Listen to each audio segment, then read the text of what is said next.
রাসূলুল্লাহ সাল্লাল্লাহু আলাইহি ওয়াসাল্লামকে নূরের তৈরি বললে আল্লাহর সমস্যাটা কি ছিল? টিভিতে থাকতে যে রাসূলুল্লাহ সাল্লাল্লাহু আলাইহি ওয়াসাল্লাম নূরের তৈরি হলে আপনাদের সমস্যাটা কি? এত আপত্তি করেন কেন? কথা বুঝেন?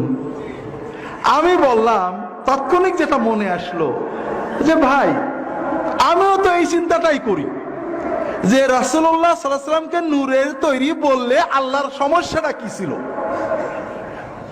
আল্লাহ এই কথা না বলে বারবার কোরআনে হাদিসে বারবার কেন বললেন যে হে রাসূল আপনি বলে দেন আমি মানুষ রাসূল, আমি তোমাদের মতো মানুষ। রাসূলুল্লাহ সাল্লাল্লাহু আলাইহি ওয়াসাল্লামের মনুষ্যত্ব, মানবত্ব, মানুষ হওয়ার কথাটা আল্লাহ বারবার বলে আমাদের ইমানের ভিতরে কেন ঢুকালেন? আল্লাহ তো বলেই দিতে পারছেন আনা খালাকতু মুহাম্মাদান মিন নূর, মুহাম্মদ মাখলুকুম মিন নূর। এই কথাটুক বলাতে আল্লাহর সমস্যাটা কি ছিল?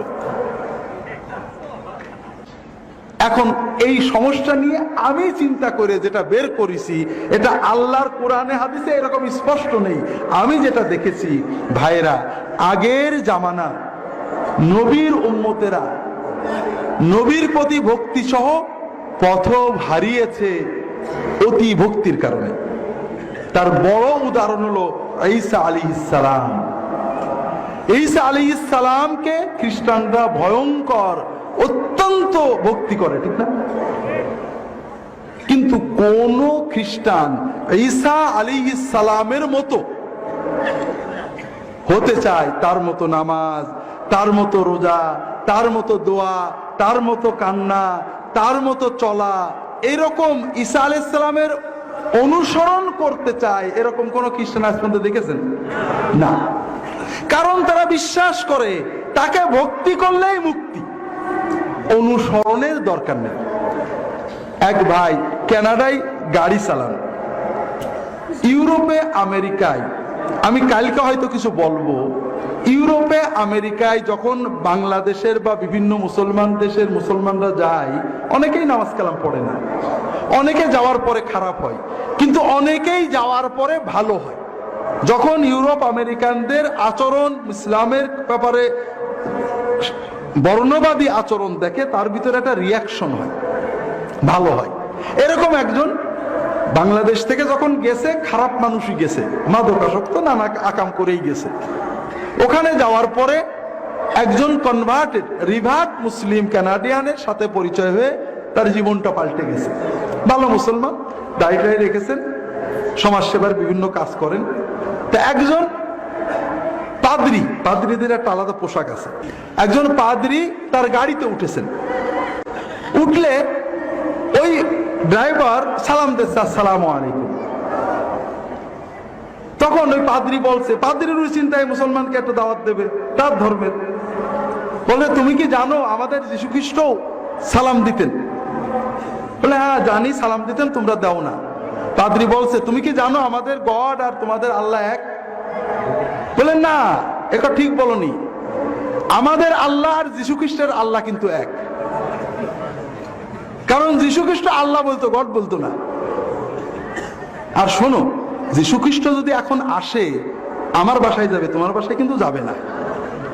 কেন? বলে হ্যাঁ দেখেছো যীশু খ্রিস্ট দাঁড়িয়ে আছে, আমারও দাঁড়িয়ে আছে। যীশু খ্রিস্ট শুয়োর খেত না, আমিও শুয়োর খাই না। যীশু খ্রিস্ট পাকসাপ থাকতো, আমিও পাকসাপ থাকি, তুমি পাকসাপ থাকো না, তুমি যে শুয়োর খাও, তুমি দাঁড়িয়ে রাখো না। যীশু কিন্তু তোমার বাড়ি যাবে না, আমার বাড়ি যাবে। কথা বুঝতে পারলেন? তাহলে তারা ঈসা আলাইহিস সালামের ভক্তির কথা বলেন, প্রচন্ড ভালোবাসার কথা বলেন, কিন্তু কেউ ঈসা আলাইহিস সালামের জীবন কর্ম, তিনি কিভাবে চলেছেন, কিভাবে চলতে বলেছেন, এটা নিয়ে তারা মাথা ঘামান না, ঠিক আছে না? কারণ তারা মনে করেন ভক্তি বিশ্বাসেই মুক্তি। কিন্তু আমাদের কি ভক্তিতে মুক্তি? আল্লাহ কোরআনে বলেছেন তোমরা যদি মুক্তি চাও মুহাম্মদ সাল্লাল্লাহু আলাইহি ওয়াসাল্লামের অনুসরণ করতে হবে, ঠিক না? আর অনুসরণ কার করা যায়? আমরা যাকে মনে করব আমারই মতো, ঠিক না? যখন আমি বসবো যে রাসূলুল্লাহ সাল্লাল্লাহু আলাইহি ওয়াসাল্লাম উপাদানে আমারই মতো মানুষ ছিলেন, তো তারপরও তিনি ভয়কে জয় করেছেন, তিনি লোভকে জয় করেছেন, তিনি ক্ষুধাকে জয় করেছেন, তিনি রাগকে নিয়ন্ত্রণ করতে পেরেছেন, তিনি স্ত্রীদের খারাপ আচরণে কখনো রাগ করেননি, কোনো মানুষের খারাপ আচরণে রাগ করেননি। আমি কেন পারবো না? বুঝতে পারেন?